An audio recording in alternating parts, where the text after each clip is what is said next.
Hi guys, this is Ken from One More Rep Fitness. Today we're going to make a comparison between the three budget-friendly weightlifting shoes from Nike, Adidas, and Reebok. Let's get started.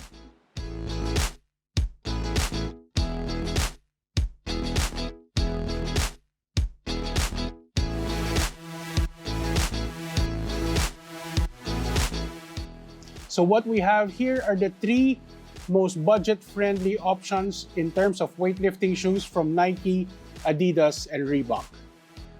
Let's start with the newest kid in the block, the Nike Savaleos.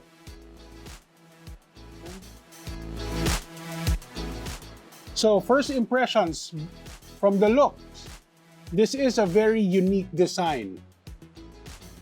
So if you want to get noticed in the gym, this is the shoes that you would be going for. Very nice design. Look at that heel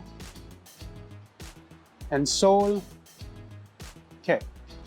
So since this is very new, there's not much specs that we have from the internet regarding this. From the other reviews that are available, they keep mentioning something like a 15mm heel height. And based on the fitting and testing it, we did notice that it does feel closer to a 15mm, definitely not a 20 like the Savaleos or the Legacy Lifter 2, which is a 22. So this is definitely a lower heeled height, which is very similar to all three. These are the lower heel options from these three brands. Okay. Now, typical also of all weightlifting shoes is this medial strap. Every one of them has one, if you notice. All typical Velcro. Since these are more of the budget options, all three of them have plastic buckles. I'm hoping these things are going to last long. The good part I like about this strap is the center part doesn't have any Velcro, so which means if you put your lace here, it's not going to damage it.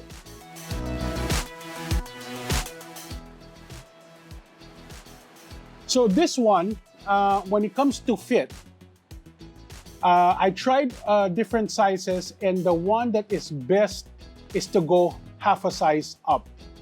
I find it very narrow. My suggestion, if you're going to go with the Savaleos, unless you have very narrow feet, if your feet is more average to wide, I would suggest to go half size up. But it makes up with a very wide sole. If you notice this wings here, I think you can see it, the wing. Okay. So this makes the sole, outsole very wide and makes it very stable. It does have a nice padding on the heel collars. And if you compare all three, they're about the same, except this one is a little bit more padded in the middle. So this one is really designed to make sure you don't have any heel slip.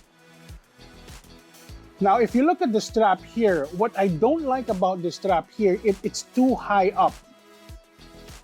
Not in the middle, but a little bit on the high, which prevents a little bit of your ankle mobility. So if this was like a hold down, I would have liked it better. In general, this one is a very comfy shoe because of all the padding, especially if you get the half size up, so it's not as tight. Now, if you look at also this part here, the heel guard, so this is more designed for those who do CrossFit, where you do wall push-ups. And this will prevent the shoes being damaged when you do those type of exercises. Now, this one has a TPU heel. TPU, which is hard plastic, is very unique for this budget options. Most of the heels of this price range are using EVA foam. This one is using a TPU heel, which means this is using a very hard plastic that is uncompressible. But the thing I noticed with the shoes is, I think they were designing this to be more comfortable. So the insoles are much softer than this too.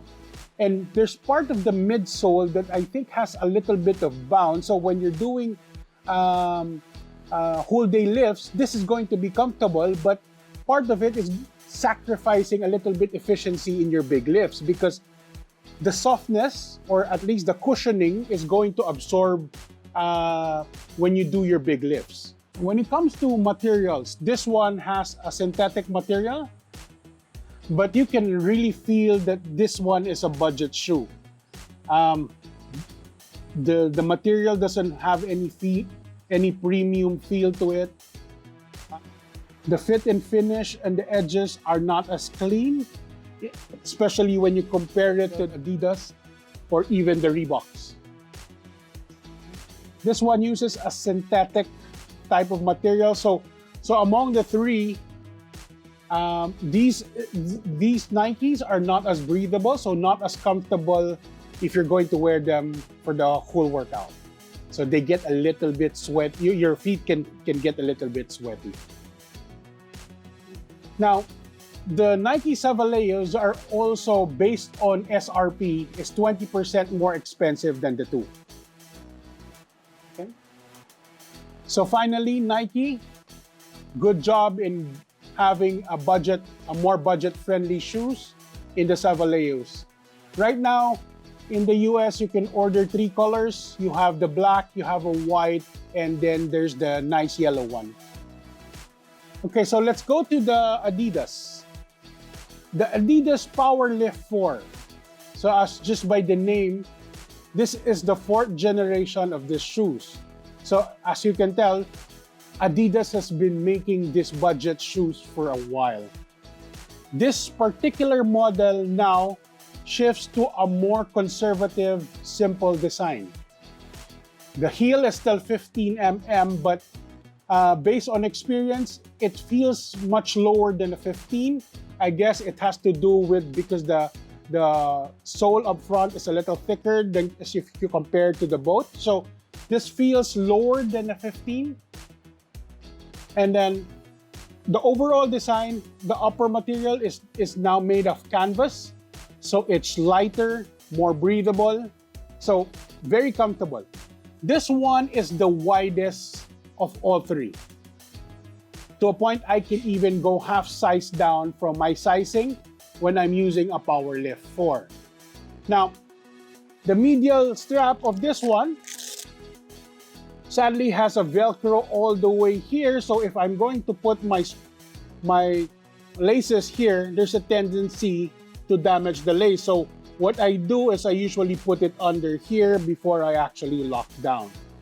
Now this one is what we call the Tokyo Olympics Special Edition. So this one comes in blue and red. Here you can see the Powerlift. But this particular Powerlift, this model, the Powerlift 4, is probably has the most number of colors available in the market. I can easily think of at least 12 colors available for this, and there's more colors available that I haven't seen before.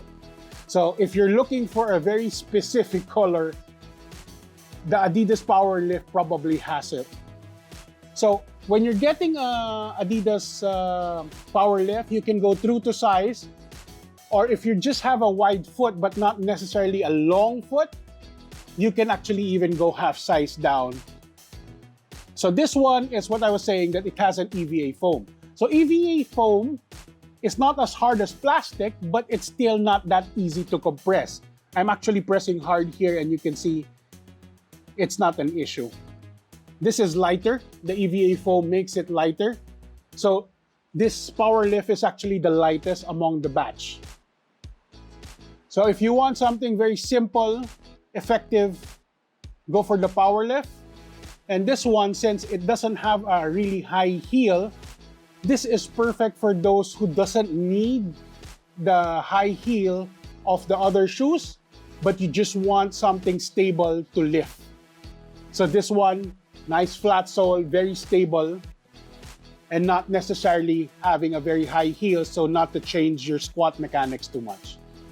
Now, the last one of the group is the Reebok Lifter PR2. So this is the second generation of the PR line. So this one is more modern looking, looks like a sneakers.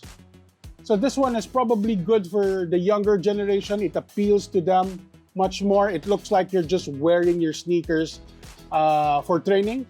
But this one also have an EVA foam, but this one is an actual 15 millimeter. So this one, compared to the Powerlift, this feels like it has an actual 15 mm heel. This one also has a medial strap, and this one, similar to the Nike, the center part has no Velcro. And then as an added bonus, this one has actual markings. So if you want to tighten it the same way consistently, you can actually see the markings here. Now, very typical of all these three is they all have nice, very grippy soles. Though every one of them have different designs, all I find are similarly grippy. So you won't have any problems when it comes to traction. So thank you very much. Just message us if you need to order. I'll be putting the link down for our Facebook and our Instagram. Bye.